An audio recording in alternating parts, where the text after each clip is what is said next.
जी, एक दिन में एक इंसान कितने वर्ड्स को याद कर सकता है, ह्यूमन ब्रेन कैपेसिटी क्या है, and I understand how can we retain information, what is learning by the way, all these kind of information I went through different articles, books और बाकी चीज़ें मैंने पढ़ी। उसको पढ़ने के बाद एक मैकेनिज्म डिज़ाइन किया जिसके ज़रिए अब आप ये हासिल कर रहे हैं, हमारी क्लासेस ले रहे हैं। इसमें तरीकाकार ये है कि हम लोग ग्रेजुअल, स्लो एंड ग्रेजुअल चलते हैं, लेकिन ये की कोशिश करते हैं कि आप अगर क्लास में तवज्जो के साथ बैठें तो आपको आज ही वर्ड्स याद हो जाए, और सिर्फ वर्ड्स नहीं, बाकी भी चीज़ें इसकी आप याद कर लें साथ साथ। तो चलें जी, सना हमारी एक बड़ी अच्छी स्टूडेंट है, बहुत ऊंची आवाज़ में बोलती हैं, तो ये मुझे आज फर्स्ट वर्ड का मीनिंग बताएंगी, एब्जेक्ट का क्या है।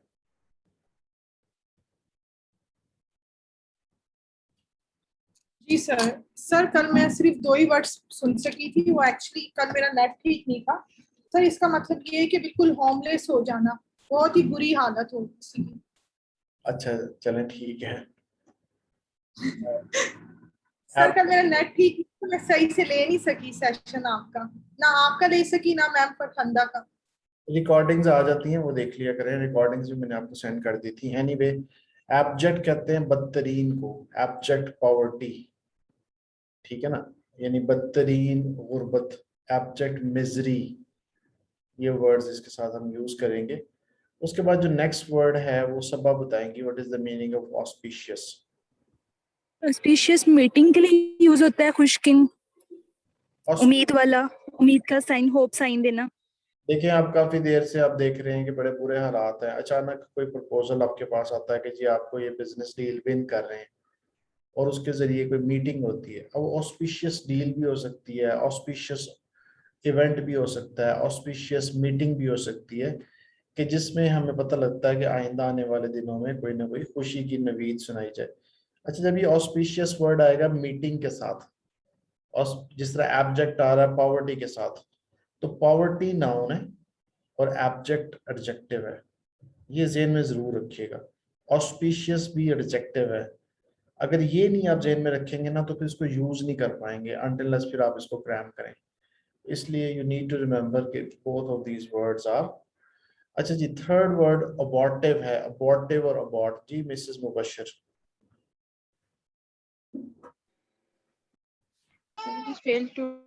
failed unsuccessful.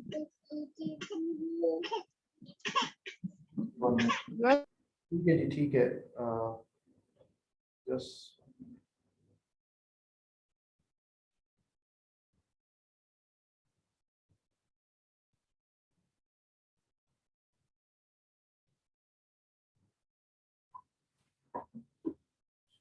जी, अबॉर्टिव का मतलब है नाकाम, मिशन अबॉर्ट, मिशन अबॉर्ट का। अच्छा, मैं ना एक मूवी देख रहा था, 2 वर्ड्स हैं, ये भी जेहन में रख लें। पिक्चर कहते हैं ब्रिटिश इंग्लिश में, और अमेरिकन इंग्लिश में कहते हैं मूवी। वीडियो कोई भी हो सकती है, आपका छोटा वीलॉग्स हो सकते हैं, वो वीडियोस। तो I was watching a picture, जहाज जा रहे थे, उन्होंने एक बिल्डिंग को तबाह करना था, F-18 थे गालिबन। तो रास्ते में जो कंट्रोल टावर से वो आवाज आई, अबॉर्ट, 3 दफा he said abort abort abort. Abort का मतलब है रुक जाएं, मिसाइल ना फायर करें, मिशन अबॉर्ट मींस कि जो हमला है वो अब नहीं करेंगे, अनसक्सेसफुल हो गए, अब वापस आ जाए। तो उस अबॉर्ड से एक में मतलब तो इसका नाकाम है, दूसरा नाकामयाब है, तीसरा जो चीज मुकम्मल ना हो सके, और मिशन अबॉर्ट, ठीक है जी। उसके बाद नेक्स्ट वर्ड है जी एवरेज का, और एवरेज जो सी है अच्छा चलिए एवरेज मैं बता देता हूँ, मुख्तसर करना, किसी बुक को, कंपाइल हुई एक बुक है उसको मुख्तसर करना, दिस इज कॉल्ड एवरेज। ठीक है जी, जो न्यू स्टूडेंट्स हैं वो अब कल से मुझे आंसर बताना शुरू कर देंगे, लिख लें अपने पास। अब एब्सोलूट, एब्सोलूट कल हमने डिस्कस किया था जी, absolute authority, absolute truth. Absolute का मतलब मुकम्मल होता है, मुकम्मल, complete. There is no absolute authority except Allah. आपको कौन देख रहा है? आपका बॉस देख रहा है। आपका बॉस से ऊपर कौन है जी? मैनेजर है, बॉस है, सुपरवाइजर है, इस तरह चलते चलते चलते फाइनल में CEO है। तो वो आपका सबसे ऊपर टॉप पे बैठा हुआ बॉस है एक। लेकिन हम कहते हैं जो हकीकत में जो हुक्म चलता है वो अल्लाह ताला की ज़ात का, और जो बॉस है वो भी, जिस उसकी भी जो अथॉरिटी है वो नहीं है, जो खुदा की अथॉरिटी है वो टॉप पे है। तो इसलिए हम कहते हैं कि दुनिया में there is no absolute authority, जो एब्सोल्यूट अथॉरिटी है वो अल्लाह की ज़ात की है। बिक्वेस्ट, बिक्वेस्ट कहते हैं विरासत को। बिक्वेस्ट का मतलब ये भी हमने कल डिस्कस किया था, बिक्वेस्ट मीन्स के पैसा जायदाद आप उसकी नसीहत करते हैं, ठीक है ना। तो बिक्वेस्ट में you will tell that give my property to this person और दिस, ठीक है, बिक्वेस्ट। उसके बाद है ब्रीव्ड। ब्रीव्ड फिर एडजेक्टिव आ जाता है। ब्रीव्ड का मतलब है ब्रीव्ड फैमिली, सोगवार फैमिली, ब्रीव्ड फ्रेंड, जिसका कोई ना कोई डेथ हो जाए। किसी के बच्चों की डेथ होगी तो ब्रीव्ड पेरेंट्स, किसी के भाई की डेथ होगी तो ब्रीव्ड ब्रदर, किसी के दोस्त की डेथ होगी तो ब्रीव्ड फ्रेंड, ठीक है। इस तरह हम ब्रीव्ड का वर्ड यूज करते हैं। और उसके बाद आखिरी वर्ड जो कल हमने डिस्कस किया था, दैट वाज ब्लैटेंट। ब्लैटेंट का मतलब होता है ओपन, खुल्लम खुल्ला। ब्लैटेंट डिस्कशन, ब्लैटेंट लाई, ये भी एडजेक्टिव है। अच्छा, ब्लैटेंट जो वर्ड है इसका मतलब ये है कि ये ख्याल किए बगैर कि लोग मौजूद हैं, ये यहाँ पे लोगों की मौजूदगी में ये बात डिस्कस करनी चाहिए या नहीं करनी चाहिए, you openly say something, so this is basically blatant, blatant lie और ब्लैटेंट समथिंग। अच्छा जी, नीचे चलते हैं, आज के फर्स्ट वर्ड को डिस्कस करते हैं डिटेल में, उसके बाद वी मूव ऑन। इसका तरीकाकार ये है कि एक रजिस्टर पे आपने 2 वर्ड्स लिखने और एक पेज के ऊपर, एक रजिस्टर ने एक पेज पे you will write down 2 words, और वो 2 वर्ड जो 2 वर्ड्स है उसमें आप एक अपने हाथ से तस्वीर बनाएं, 2-3 सेंटेंसेस लिखें, उसके सिनोनिम्स लिखें, उसके एंटोनिम्स लिखें, और कोई ना कोई एसोसिएशन करें। जैसे मैं कहता हूँ कनिंग एक वर्ड है, तो कनिंग का वर्ड कोई चालाक आदमी है ना, तो मैं कहता हूँ जैसे लेट्स सपोज मैं कहता हूँ जी कनिंग डोनाल्ड ट्रंप, चले एक एग्जांपल के तौर पे। अब वो उसके जैसे ही आपके माइंड में वो चालाक आदमी आएगा तो कनिंग वर्ड भी साथ आ जाएगा। इसको कहते हैं law of association, law of visualisation होता है, एक एनएलपी होती है, एक लॉ ऑफ एसोसिएशन होता है, ये 3 4 5। वैसे तो वर्ड्स जो होते हैं ना वो एब्स्ट्रैक्ट होते हैं, वर्ड्स को आप अपने माइंड में नहीं रख सकते जब तक आप उनको किसी न किसी पिक्चर के साथ, किसी पर्सनालिटी के साथ एसोसिएट कर लें, और अगर फनी कंपैरिजन हो तो वो ज्यादा देर तक याद रहता है, ठीक है, ये ध्यान में रखिएगा। चलें जी, आज के फर्स्ट वर्ड को देखते हैं हम लोग, blight. To have a bad effect on something, especially by causing a lot of problem. Verb है जी, a disease that damages and kills plants. इसके सेंटेंस को देखें, his career has been blighted by injuries. His career has been, अब यहाँ पे गलती भी ठीक कर लें सारे स्टूडेंट्स या जिन जो ये करते हैं गलती, ये जो वर्ड है ना इसको कहते हैं कैरियर। कैरियर होता है जो कि साइकिल के पीछे लगा होता है। पुराने जमाने में सोहराब की साइकिलें होती थी, पाकिस्तान में ईगल की होती थी, कैरियर से कहते थे, कैरियर और करियर, ये दोनों में डिफरेंट है। एक होता है चीज को उठाने वाला, उसे कैरियर कहते हैं, और करियर होता है कि जो कि आप अपने फ्यूचर के करियर की बात करते हैं। His career has been blighted by injuries. अब आपने अपने पास जो रजिस्टर रखा हुआ है उसमें यहाँ पे 3 से 4 sentences you will make, right? So you will write down his education has been blighted because of COVID-19. So try to make few sentences in this way. इस तरीके से आप कुछ ना कुछ sentences वगैरह बनाएंगे और अपने पास, उसके बाद यहाँ पे कोई तस्वीर लिखें, जैसे एक एप्पल था उसका वो खुद से हाथ से बना लें, कोई 1-2 सेंटेंसेस लिख लें, और जब मैं आपसे पूछूं अगर आपको मीनिंग आता है तो ठीक है, अगर आपको मीनिंग नहीं आता तो आपने रिवाइज कर लेना है। अगर आप किसी दिन ऑफ कर लें किसी वजह से, मेरी वीडियो है वो देख सकते हैं, फिर भी टाइम नहीं मिलता तो ये 4 वर्ड्स को खुद से खोल लें, कोई हो जाता है, कोई डेथ हो गई किसी जगह पे, कोई फ्यूनरल पार्टी पे चले गए या कोई और इशू हो गया, आप क्लास नहीं ले सके, मेरी वेबसाइट पे जाएं तो इनको खोल के आज के दिन के हिसाब से याद कर लें। ये आपका डेली टास्क में से एक टास्क ये है। अच्छा जी, his arrival cast a blight, यहाँ पे एक और जी, ऑन द वेडिंग डे,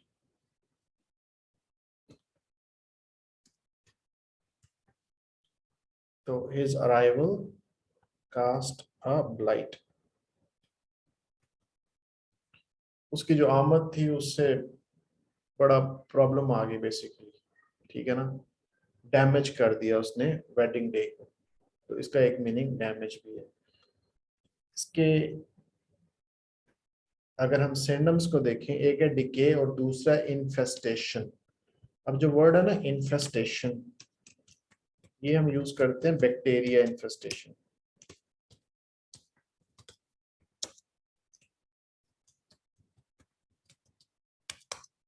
कभी सुना है नईमा, ये वर्ड सुना आपने पहले कभी मेडिकल साइंसेज में?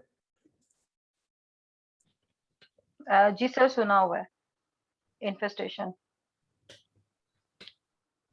तीन वर्ड्स हैं जो कि काफी ज्यादा यूज होते हैं। एक तो ये वाला वर्ड है, एक वर्ड है ऑगमेंट, जैसे आपकी वो एंटीबायोटिक बनी है ना, ऑगमेंटेन बनी है। तीसरा जो वर्ड है ना वो है एग्रावेट। ये भी मेडिकल के अंदर, मेडिकेशंस में या लाइफ साइंसेस के अंदर ये वर्ड्स काफी ज्यादा इस्तेमाल होते हैं। इन्फेस्टेशन कहते हैं फैल जाना किसी बीमारी वगैरह का, और दूसरा वर्ड जो सा है इसका जो सिनोनिम था दैट वाज डिके। डिके भी आहिस्ता आहिस्ता अपनी इख्तिताम की तरफ जाना। अच्छा जी, उसके बाद आप नीचे इसकी प्रोनाउंसिएशन देख लेते हैं जी हम। Excuse me sir. जी जी बोलें।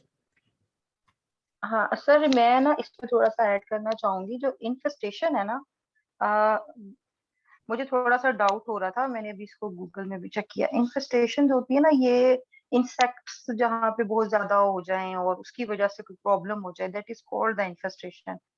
और जो bacteria virus, that is called infection. So there is a difference between infestation and infection, as far as I know. Infestation कहते हैं फैल जाना। इन्फेस्टेशन का ताल्लुक ना बैक्टीरिया से है ना वायरस से। वैसे हम बैक्टीरिया इन्फेस्टेशन का मतलब है बैक्टीरिया का फैल जाना। अब इंसेक्ट इन्फेस्टेशन भी हो सकता है, कीट के हशरात का फैल जाना, ठीक है। यानी कि किसी स्पॉट के ऊपर जब एक डिजीज एग्रावेट करती है तो हम कहते हैं बैक्टीरिया इन्फेस्टेशन हुई है। ये अगर आप ऑक्सफोर्ड की डिक्शनरी खोलेंगे ना तो उसमें आपको ये मीनिंग नजर ओके, ठीक है। अच्छा जी, नेक्स्ट वर्ड है ब्यूकोलिक। ब्यूकोलिक, इसको जरा देख लेते हैं। Bucolic, bucolic. अच्छा जी, what is the meaning of bucolic? Connected with countryside और country life, relating to the countryside. किसी चीज जिसका ताल्लुक देहाती जिंदगी के साथ हो उसको हम लोग ब्यूकोलिक कहते हैं। The painting shows a typical bucolic scene with peasants.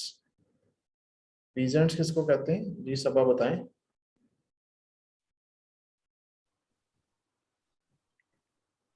सबा खालिद।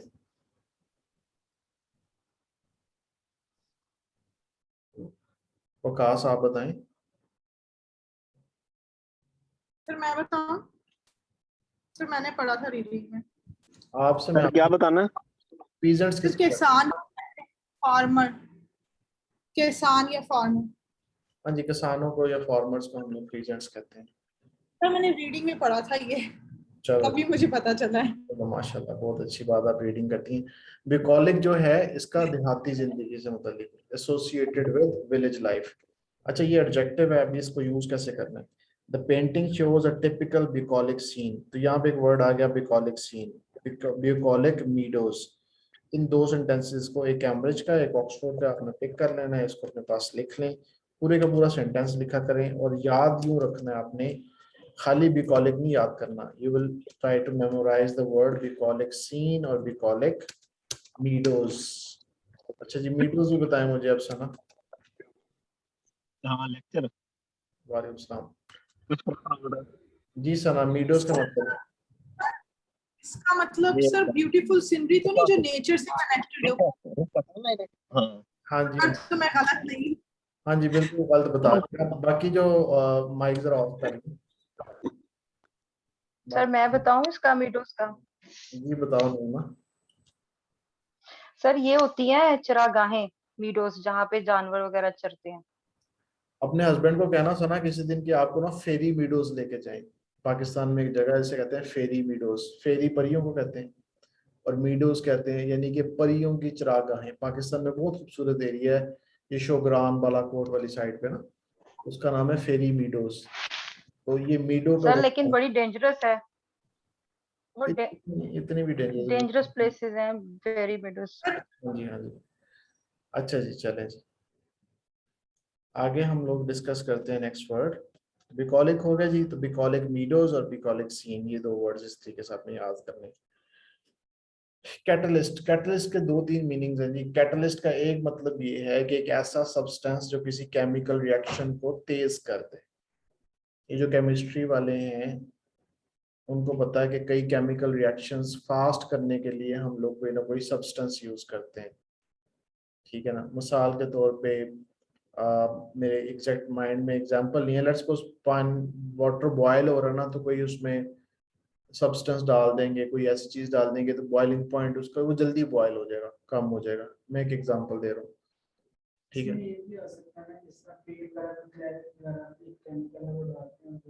नहीं नहीं नहीं नहीं नहीं, किसी रिएक्शन को फास्ट करना, रिएक्शन उसके बगैर भी हो जाता है कंप्लीट, लेकिन उसको फास्ट कर देना जो सा ना, उसको हम कैटलिस्ट कहेंगे। दूसरा मीनिंग कैटलिस्ट का क्या है? एक ऐसा इंसान जो चेंज पैदा कर दे, किसी मुआशरे में जाए और हक यकदम पूरा मुआशरा ही चेंज हो जाए, उसको भी कैटलिस्ट, ये पॉजिटिव वर्ड है। Something that makes a chemical reaction happen more quickly without itself being change.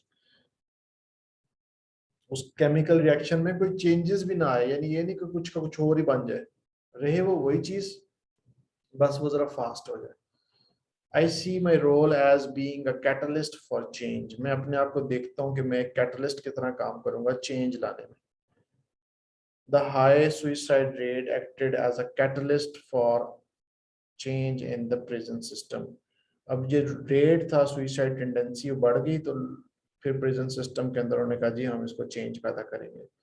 तो ये जो फिनोमिना हुआ उसकी वजह से वो एक कैटलिस्ट बन गया, ठीक है जी। और chlorine will act as a catalyst, chlorine catalyst के तौर पर एक्ट करती है किसी न किसी केमिकल रिएक्शन में। अच्छा, स्टिमुलेंट है इसका और मोटिवेशन है। अब आप कैटलिस्ट के आगे लिख दें स्टिमुलेंट, दो मीनिंग लिखें, एक तो स्टिमुलेंट लिखें और दूसरा bringing change into something, these two meanings, ठीक है जी। इसका एंटोनिम लिख लें जी, हिंड्रेंस और प्रिवेंशन। अच्छा जी, कैटेगोरिकल कहते हैं वाजिया, वाजिया दलील दे दें, बात कर दें, डिक्लेयर कर दें। कैटेगोरिकल वर्डिक्ट, खुल्लम खुल्ला ओपनली एक्सप्रेस करें, डिप्लोमेटिक बात ना करें, इधर की भी रह जाए उधर की भी रह जाए, वाज़ह कहें ये बात गलत है, ये बात ठीक है, आप सही नहीं कर रहे। ये जो इस तरह की expressed clearly and in a way that shows that you are very sure about what you are saying, ठीक है ना। कैटेगोरिकल आर्ग्यूमेंट भी हो सकता है। देखें इसके सेंटेंसेस क्या है। कैटेगोरिकल एश्योरेंस, वाज़ह कह दिया कि जी बस आप कामयाब हो जाएंगे, that the world not be would that he would not be hurt. The president issued a categorical denial. Covid vaccination करवा लें आपकी डेथ नहीं होगी, ये कैटेगोरिकल मैं आपको कह रहा हूँ। मैं एक एग्जांपल दे रहा हूँ, इस तरह कोई डॉक्टर कह दे, कोई नर्स कह दे, ये कोई ऐसी बात कह दे कि जी ये तो 100% ऐसे ही है, यानी कि हम लोग फाइनल अपनी बात करते हैं बड़ा जोर दे के, दैट इज कैटेगोरिकल डिनायल। वो जो कहा था ना हमने कल डिस्कस किया था एब्सोल्युटली नॉट वाला, वो कैटेगोरिकल डिनायल था। तो absolutely not was categorical denial, दो जगह दोनों को लिख लें, कैटेगोरिकल डिनायल और एब्सोल्युटली नॉट, ठीक है जी। बड़ा अच्छा वर्ड है ये, आइट्स में हम काफी यूज कर सकते हैं कैटेगोरिकल डिनायल। चलें जी आज के डिनाइल का मीनिंग क्या अलग से क्या होगा? डिनाइल का मतलब होता है ज़ेब, इनकार कर देना, डिनाई, DENY, इनकार कर, डिनाई से, अच्छा डिनाई से, अच्छा डिनाई से होता है, ऐसे ओके डिनाइल है, ठीक है। ठीक है। अच्छा जी, तो आज हमने, मैं फिर बताता हूँ, जो नए स्टूडेंट्स हैं, मेरी वेबसाइट है ayazaslam.com, इस पे बहुत ज़्यादा आइल्स का रिसोर्स पड़ा हुआ है, इतना ज़्यादा पड़ा हुआ है कि मैंने खुद से डिज़ाइन किया और मुझे खुद ही नहीं मिल रही होती चीज़ें, तो मैं यहाँ पे सर्च करता हूँ इस जगह पे जो चीज़ ढूंढनी है, ठीक है। तो आपने यहाँ पे आ जाना है, वोकैबुलरी बिल्डर्स पे आ जाना है, वोकैबुलरी बिल्डर के बाद आपने यहाँ पे आ जाना है 201 to 300, 500 वर्ड्स हमने फर्स्ट फेज में याद करने, ये सारे रिपीट भी होंगे वर्ड्स, एक लूप लगी हुई है।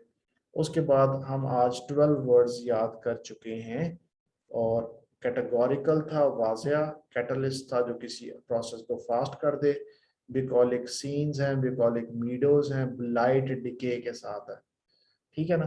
ब्लैटेंट ओपन है, ब्रीव्ड सोगवार फैमिली, बिक्वेस्ट ऐलान करना विरासत से मुतल्लिक, और absolute authority, absolute truth, absolutely not, abject poverty, auspicious meeting, abortive mission, abort, and average to brief, to किसी चीज को छोटा कर देना, ठीक है जी। ये जी 12 वर्ड्स हैं, ये आज के हमारे कंप्लीट हुए। अब हम इडियोमैटिकल एक्सप्रेशंस की तरफ आते हैं, हर रोज हम एक इडियम डिस्कस करते हैं। चलें जी, आज के इडियम को देखते हैं कि आज का इडियम क्या है।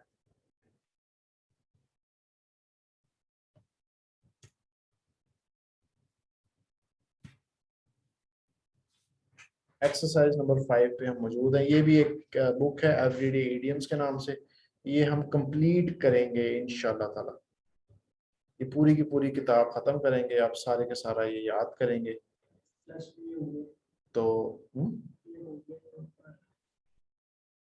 ये हमने अब करना है एक्सरसाइज 5, इट्स बियॉन्ड मी, ये यस्टरडे वी डिस्कस्ड, ये मुझसे ऊपर की बातें कर रहे हैं आप, इट्स बियॉन्ड मी, मुझे नहीं पता आप क्या कह रहे हैं, कोई डिस्कशन हो आप कहें इट्स बियॉन्ड मी, आप ये भी कहते हैं ना आई डोंट अंडरस्टैंड, अगर कोई बंदा डिस्कस कर रहा है कि जी artificial intelligence will overshadow humanity after 50 years, आप कहें इट्स बियॉन्ड मी, मुझे पता ही नहीं ना बातें क्या कर रहे हैं, ये हमने कल किया था। Not my cup of tea, you use not my cup of tea in an informal context to refer to something in which you are not interested or which you do not like. Beach holidays are not my cup of tea, operas are not, is not my cup of tea, ठीक है ना। या तो आप उसको discuss नहीं करना चाह रहे, आप इंटरेस्टेड नहीं है उसमें, या फिर आप उसे पसंद नहीं करते। अक्सर लोग ना रिलीजियस डिस्कशन करते हैं या पॉलिटिकल डिस्कशन करते हैं, तो आप उन्हें कह सकते हैं please this is not my cup of T, it means कि मुझे पता ही कुछ नहीं है इस बारे में, वह माफ करें मुझे, ठीक है ना। पीटीआई बेहतर है, PMLN बेहतर है, या कोई और जमात बेहतर है, आप कहें it's not my cup of T, बहस ना करें, मैं और कोई काम की बात करें जो मेरे फायदे की हो, तो it's not my cup of T, ये आप यूज कर सकते हैं। तो आज के लिए एक ही ईडीएम है not my cup of T, और कल का ईडीएम में मैंने आपको बता दिए। इस तरह कीप ऑन मूविंग, सिर्फ आपसे ये है कि रेगुलर क्लास लें, ये रेगुलर क्लास वक्त के साथ साथ आपको, वो एक ना मुहावरा बना हुआ है, कहते हैं कि औलियां दा खादा ते वड्डियां दा आखा बाद चों पता लगदा, औलियां दा खादा ते वड्डियां दा आखा, यानी कि जो एक फल होता है, एक हर्बल मेडिसिन के अंदर यूज होता है, औले उसे कहते हैं, पता नहीं इंग्लिश में क्या कहते हैं, उनका मुरब्बा लोग बना के पुराने जमाने में इस्तेमाल किया करते थे। वो कहते थे कि जिन लोगों ने अपनी जवानी में उनको इस्तेमाल किया हुआ, या वो जो रेगुलर खाते हैं, जब वो बुढ़ापे की एज में जाते हैं तो उनको वो फटीग्स नहीं होती जो कि आम लोगों को होती हैं। तो ओलियां दा खादा ते वड्डियां दा आखा। दूसरा ये है कि जो बड़े लोग समझाते हैं वो हमें बाद में पता लगता है कि अच्छा यार ये इन रीजंस की वजह से हमें इन चीज़ों से मना कर रहे थे। तो ये वोकैबुलरी जो उनकी क्लास है ना, अगर आप रेगुलर बेसिस पे लेंगे, इसका इम्पैक्ट आपको कुछ साल 2 साल बाद पता लगेगा कि where you stand and where other people they stand. तो मुश्किल यही है कि आप मैं यही कह रहा हूँ कि जो हमारे ओल्ड स्टूडेंट्स हैं जितने भी अब तक हैं, किसी को भी मैंने अपने ग्रुप में से नहीं निकाल रहा, वोकैबुलरी क्लास में इस दफ़ा मोर देन 70-80 स्टूडेंट्स मौजूद हैं, शायद 100 से भी ज़्यादा मौजूद हैं, लेकिन कोई कोई इक्का दुक्का बच्चे ऐसे हैं जो कि रेगुलर क्लास ले रहे हैं। अगर आप किसी तरीके से आप 1 साल ये क्लास ले लें तो उसके बाद फिर आप देखेंगे कि there will be a huge difference in your understanding and in the understanding of other people, because this is fundamental to English language. इसके बगैर ये आपको आ गया तो आपकी लैंग्वेज देसी अंग्रेजी से फॉर्मल एकेडमिक इंग्लिश हो जाएगी। एक गली मोहल्ले में जो अंग्रेजी बोली जाती है उससे बढ़कर आपकी CNN, BBC, डॉन, न्यूज नेशन में जो अच्छी अंग्रेजी बोली जाती है या समझी लिखी जाती है, तो आप उस कैटेगरी में फॉल करना शुरू कर देंगे। तो इसलिए कीप कंसिस्टेंट और रेगुलर क्लास लें, इसको छोड़े ना। अल्लाह हाफिज।